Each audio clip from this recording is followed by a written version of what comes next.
నమస్తే, welcome to Andhraprabha. నేను శిశిర.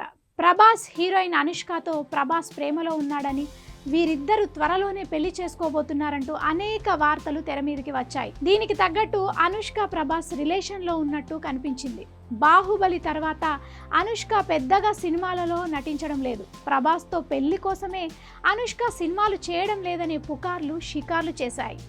అయితే తాము మంచి స్నేహితులమని, అంతకు మించి ఏమీ లేదని వీరిద్దరూ క్లారిటీ ఇవ్వడంతో ఈ పుకార్లకు కాస్త పులి స్టాప్ పడింది. ఇక ఆదిపురుష్ సినిమా హీరోయిన్ కృతి సనన్తో ప్రభాస్ ప్రేమలో ఉన్నాడని గుసగుసలు వినిపించాయి. షూటింగ్లో ఏర్పడిన పరిచయం ప్రేమగా మారిందనే వార్తలు బయటికి వచ్చాయి.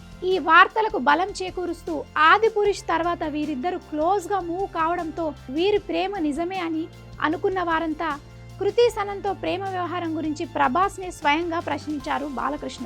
తన అన్స్టాపబుల్ షోకు గెస్ట్గా వచ్చిన ప్రభాస్ను కృతి సనన్తో ఎఫ్ఐఆర్ గురించి ప్రభాస్ను బాలకృష్ణ నేరుగానే ప్రశ్నించాడు. బాలకృష్ణ ప్రశ్నలకు ప్రభాస్ సమాధానం దాటవేసిన వీడియోలు అప్పట్లో సోషల్ మీడియాలో చాలానే వైరల్ అయ్యాయి. ప్రభాస్ నా ఉచ్ఛ్వాసం కవనం అనే కార్యక్రమానికి అతిథిగా విచ్చేశారు.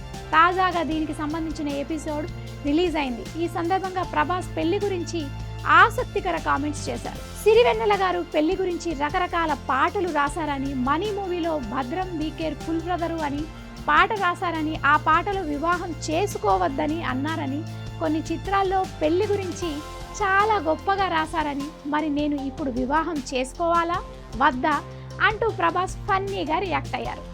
ప్రభాస్ ప్రస్తుతం వరుస సినిమాలను లైన్లో పెట్టారు. సలార్ 2, కల్కి 2 సినిమాలతో పాటు సందీప్ రెడ్డి వంగ దర్శకత్వంలో స్పిరిట్ మూవీలో నటించబోతున్నారు ప్రభాస్.